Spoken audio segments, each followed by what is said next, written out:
आज देवर्षि नारद जयंती है। आद्य पत्रकार के नाते हम सब उनको जानते हैं,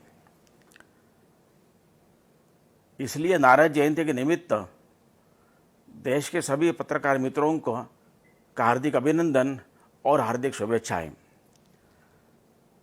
अपना देश कोरोना के संकट से जूझ रहा है।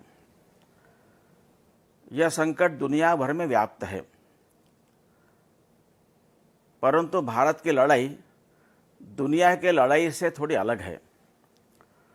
अनेक देशों में सरकारी व्यवस्था के द्वारा वो देश इससे जूझ रहे हैं, परंतु भारत में सरकार के साथ साथ समाज का भी सहभाग उतना ही महत्व का है और लाखों लोग अपने प्राण संकट में डालकर समाज के लोगों की सहायता कर रहे हैं। ऐसा दृश्य भारत के बाहर बहुत कम देशों में देखने को मिलता है।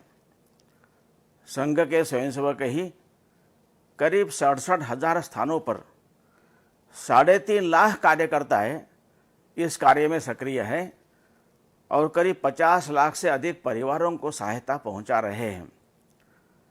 संघ के स्वयंसेवकों के अलावा अनेक अन्य सामाजिक संस्थाओं के कार्यकर्ता भी लाखों की संख्या में इस कार्य में सक्रिय है। अनेक नए लोगों ने जो संघ के स्वयंसेवक नहीं है, उन्होंने भी संकट काल में संघ के साथ काम करने के लिए अपनी इच्छा व्यक्त की है और वे सक्रिय हो गए हैं। यह भारत की विशेष परंपरा है, क्योंकि भारत की रचना ही सदियों से ये समाजों पर आधारित रही है। ये कभी पश्चिम के अनुसार राज्य पर आधारित नहीं थी। We never had a state based nation. या समाज आधारित हमारी सारी व्यवस्थाएं होती थी और राजा भी समाज का अंग था। और जो समाज अपनी आवश्यकताओं के लिए राज्य पर कम से कम अवलंबित है, स्वयं अपनी व्यवस्थाएं करता है, ऐसे समाज को रविंद्रनाथ टैगोर ने स्वदेशी समाज कहा है। योगायोग से आज रविंद्रनाथ ठाकुर की भी जयंती है। तो पत्रकारिता करते समय पत्रकार भी समाज का अंग है। मैं इस समाज का अंग हूं, समाज से अलग नहीं हूं, यह भावना पत्रकारों के मन में अपने पत्रकारिता करते समय रहनी चाहिए। ये रहती है तो मेरा समाज है, और ये ऐसा समाज जो अपने प्राण संकट में डालकर समाज की सहायता कर रहा है। यह विशेष बात है। जैसे सुरक्षाकर्मी है, डॉक्टर्स है, नर्सेस स्टाफ है, ये सब अस्पतालों में काम कर रहे हैं, उनको उसका वेतन मिल रहा है, उनकी ड्यूटी भी है, फिर भी अपनी जी जान से वे लोग काम कर रहे हैं। यह तो सराहनीय है ही, परंतु जिनको इसका वेतन वगैरह नहीं मिलने वाला है, फिर भी अपना प्राण संकट में डालकर जिस प्रकार से समाज के लोग इसमें सहयोगी हो रहे हैं, सहकार कर रहे हैं, यह विशेष बात है। यह समाज को अपना मानकर ये लोग कर रहे हैं। ऐसा समाज एक दिन में तैयार नहीं होता है। अनेक वर्षों के, पीढ़ियों के प्रयत्न के बाद ऐसा समाज गढ़ता है। समाज स्वतंत्र एक ऑर्गेनिक यूनिट है, ऐसा मानते हैं। जब गुजरात में प्लेग का प्रकोप हुआ था, तब मैं वहां प्रांत प्रचारक था। तो प्लेग के डर से वहाँ के अनेक डॉक्टर्स जो वहाँ के समाज से अपना धन कमाकर अपना गुजारा चलाते थे, वे डर के मारे वहाँ से अपनी अपनी कारें लेकर सूरत के बाहर भाग रहे थे। और नेशनल मेडिकोज ऑर्गेनाइजेशन नाम का संगठन जो संघ के स्वयंसेवक चलाते, उनके डॉक्टर्स अहमदाबाद से अपनी कारों में बैठकर सूरत की तरफ जा रहे थे। बीइंग डॉक्टर्स, उनको पता था वहाँ जाने में रिस्क क्या है, लेकिन ऐसे कार्यकर्ता तैयार होना एक दिन में नहीं होता है। तो ये समाज को गढ़ा जाता है, इसके माध्यम से ये समाज ऐसे काम में सक्रिय होता है। इसलिए पत्रकारिता करते समय यह जो समाज का आपस का जो ताना बाना है, इसको सुदृढ़ हो, यह अधिक व्यापक बने, इसको उधेड़ना नहीं है, इसको बिखरना नहीं है। इस बात को ध्यान में रखकर ही अपनी पत्रकारिता करनी चाहिए। केवल न्यूज़ देना ये हमारा काम नहीं है। तो समाचार के साथ साथ हमको समाज को जानकारी भी देनी है।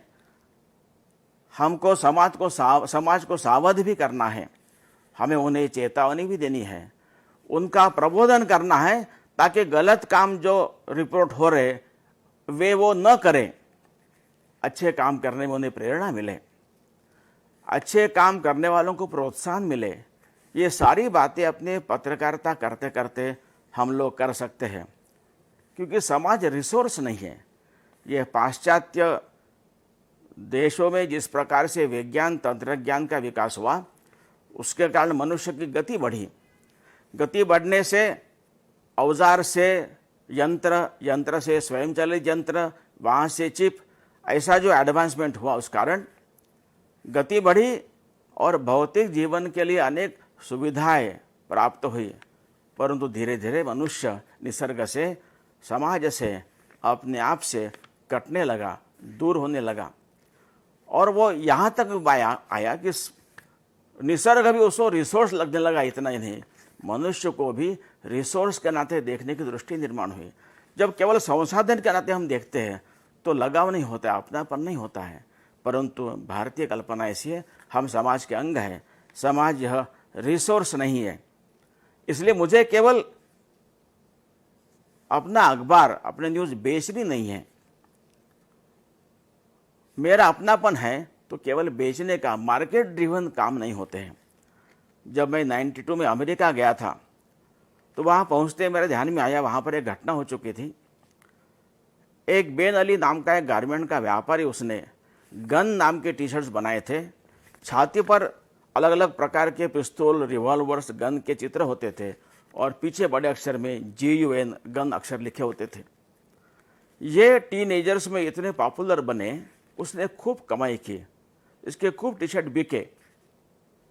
जब अभिभावकों के ध्यान में आया कि ये टी शर्ट पहनकर बच्चों के विचार हिंसक हो रहे, वह हिंसा के लिए अधिक प्रवृत्त हो रहे हैं, तो उन्होंने इस गारमेंट के व्यापारी मैन्युफैक्चरर के सामने प्रस्ताव दिया कि आप ये टी शर्ट विड्रॉ कीजिए, ये समाज पर विपरीत परिणाम दे रहे हैं। लेकिन उन्होंने ये बात नहीं मानी। तो वहाँ के लोगों ने बेन अली के सभी गारमेंट के प्रोडक्ट्स पर बहिष्कार करने का निर्णय किया। तब ये झुक गया और इसने गन नाम के टी शर्ट्स मार्केट से विड्रॉ करने का लिए सम्मति दी। ये घटना हो चुकी थी मेरे वहाँ पर पहुँचते ही। तो वहाँ के अखबार मैंने पढ़ा, जो वहाँ के पत्रकारों ने बेन अली को पूछा कि आपके टी शर्ट से यहाँ के समाज पर ऐसा विपरीत परिणाम हो रहा था, तो आपने पहले यह निर्णय क्यों नहीं किया? उनका उत्तर बहुत महत्व का था, जो मेरे ध्यान में पक्का रह गया। उन्होंने कहा, look I am here in the business of making money and not in the business of morality. जिस समाज से मैं प्राप्त कर रहा हूँ उससे मेरा कोई लगाव ही नहीं है, एक रिसोर्स के नाते मुझे कल पैसा कमाना है।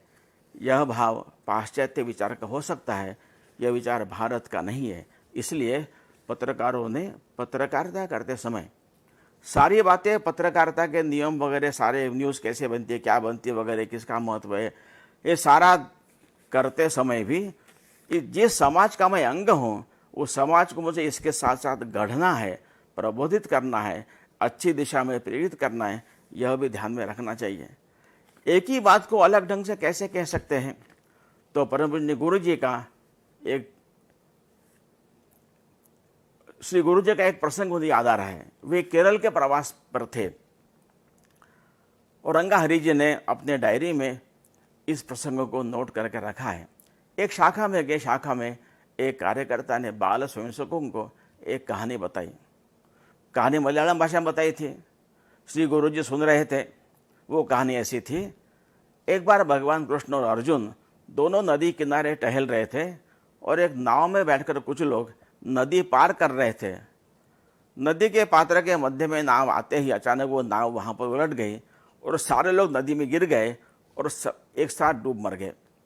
तब अर्जुन ने पूछा कृष्ण को कि सभी लोगों का मृत्यु एक समय तय था, ऐसे लोग एक साथ एक नाव में कैसे पहुंच गए? ये घटना क्यों है? तब तो श्री कृष्ण कुछ बोले नहीं। आगे जाकर उन्होंने जमीन पर एक मिट्टी का एक गोला था, गोला उठाकर कहा अर्जुन को, इसको पकड़ो। उसने हाथ में पकड़ा। वो गोले में लाल चींटियां बहुत थी, वो चींटियों का घर था। थोड़ी देर के बाद जब उसमें चींटियां निकलकर जब अर्जुन के हाथ को काटने लगी, एकदम चटका लगा, उसने वो उस गोले को नीचे फेंक दिया। फेंकते ही 20-30 चींटियां मर गई। तब कृष्ण ने पूछा ये क्या हुआ? उसने कहा वो तो चींटियां थी, मुझे चींटियों ने काटा। कितनी चींटियों ने काटा? कहा कि 3-4-5 चींटियां काटी है। और कितनी चींटियां वहाँ पर मरी? कि 20-30 चींटियां मरी है, उनका क्या दोष था? ऐसा कहकर श्री कृष्ण कहते, ऐसा वो शिक्षक कह रहा है बाल स्वयंसेवकों को कि हम कोई गलत काम करते हैं तो उसका परिणाम हमारे साथियों को भी भुगतना पड़ता है, इसलिए हमने गलत काम कभी नहीं करना चाहिए। शाखा पूर्ण होने के बाद श्री गुरुजी कार्यालय में गए। रंगा हरि जी से उन्होंने कहा कि मैं जो मलयालम भाषा में कहानी सुनी मैं समझा वो ठीक है कि नहीं, ये पहले आप बताइए। उन्होंने फिर श्री गुरुजी ने पूरी कहानी बताई। तब माननीय हरि जी ने कहा कि आपने ठीक कहानी समझी है। तब श्री गुरुजी ने कहा ऐसी कहानी नहीं बतानी चाहिए। सब चौंक गए और फिर श्री गुरुजी ने दूसरी कहानी बताई। उन्होंने कहा कुछ लोग ऐसे ही एक गांव से दूसरे गांव जा रहे थे। एक खुला ऐसा वीरान जैसा एक प्रदेश था, वहाँ से गुजर रहे थे। अचानक आंधी शुरू हुई, बारिश शुरू हुई, बिजली कड़कने लगी। तो आश्रय कुल के पेड़ वगैरह भी नहीं था। एक छोटी कुटिया कहीं तो भी देखी, तो ये 15-20 लोग थे। तो उस कुटिया में उन्होंने थोड़े समय के लिए आश्रय लिया, लेकिन बार बार बिजली कौंध कर ऐसा लग रहा था सबको ये कुटिया पर ही बिजली गिरेगी और सब लोग मर जाएंगे।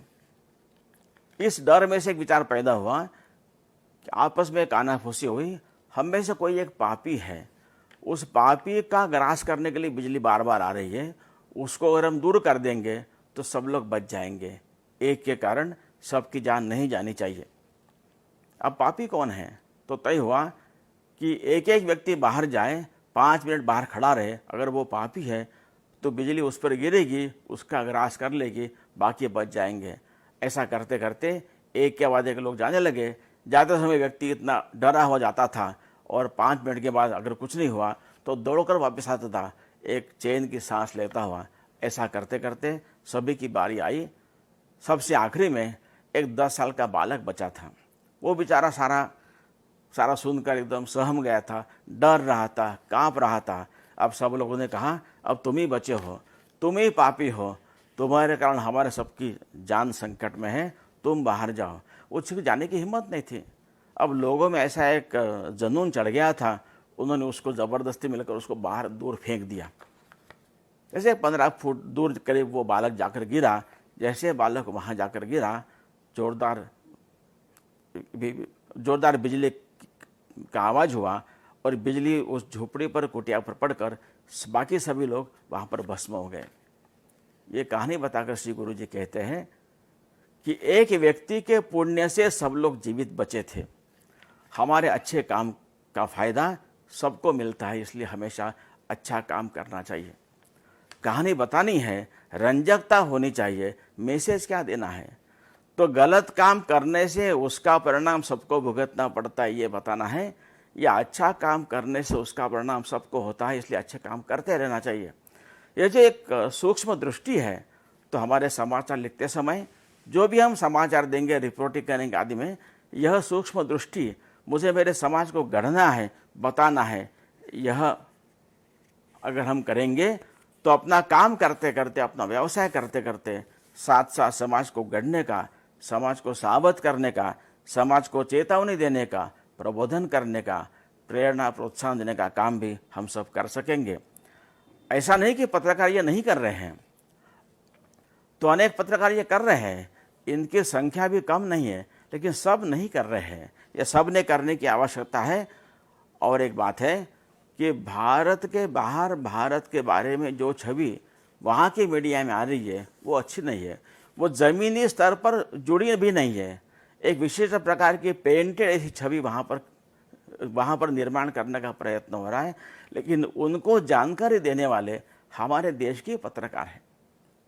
इसलिए हमको हमारे देश के हित में विचार करना चाहिए। जो भी लोकतंत्र है, जागृति है, चेतावनी है, सारा बात करते करते भी देश का गौरव, देश की परंपरा, देश का स्वाभिमान, देश की एकता, देश की अखंडितता, इसके साथ कोई भी कॉम्प्रोमाइज़ न करते हुए कैसे हम अपना काम कर सके और अच्छी स्पर्धात्मक पत्रकारिता करते हुए भी इस बात को ध्यान में रखना है, क्योंकि समाज गढ़ने का काम हम सबको साथ मिलकर करना है। तभी संकट काल में ऐसा समाज पूर्ण सक्रिय होकर, अब तक इस देश पर अनेक प्रकार के संकट आए हैं, उन सारे संकटों में राजाओं के साथ साथ इस समाज का भी संघर्ष, समाज का योगदान यह बहुत महत्व का रहा है। ऐसे समाज को गढ़ने का कार्य सतत हर स्तर पर अनेक लोग कर रहे हैं, शिक्षक कर रहे हैं, लोग कर रहे हैं, घर में गृहिणियाँ कर रही है। तो पत्रकार भी समाज का अंग है, वे भी अगर इसमें इस कार्य में सक्रिय हो, प्रवृत्त हो, यह दिशा ले, तो समाज जिस दिशा में आगे बढ़ रहा है हमारा, हम और आगे बढ़ सकेंगे।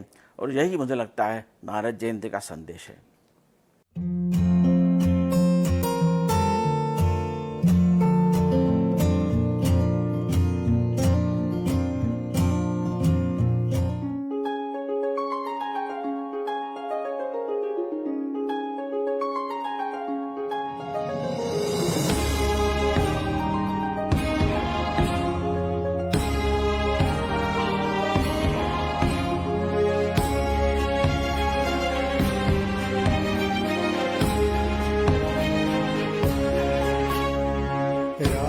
भक्ति ले हृदय में हो खड़ा यदि देश सारा। राष्ट्र भक्ति ले हृदय में हो खड़ा यदि देश सारा। संकटा परमार्थ कर यह राष्ट्र विजयी हो हमारा, राष्ट्र विजयी हो हमारा।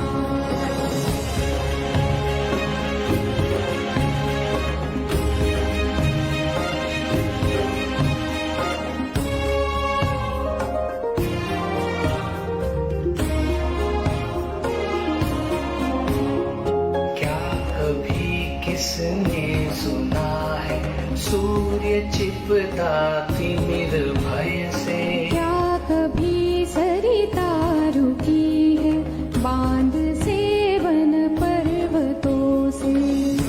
न रुकते मार्ग चलते तीर कर तब संकटों को। वर्ण करती कीर्ति उनका छोड़ कर सब असुर जन को। ध्येय मंदिर के पथिक को कंटकों का ही सहारा।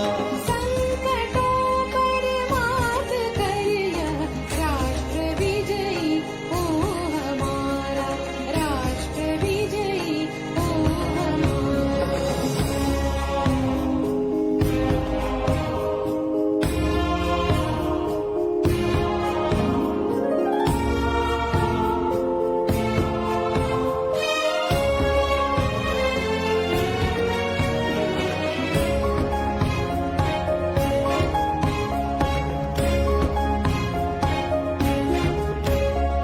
हम न रुकने को चले हैं सूर्य के यदि पुत्र है तो।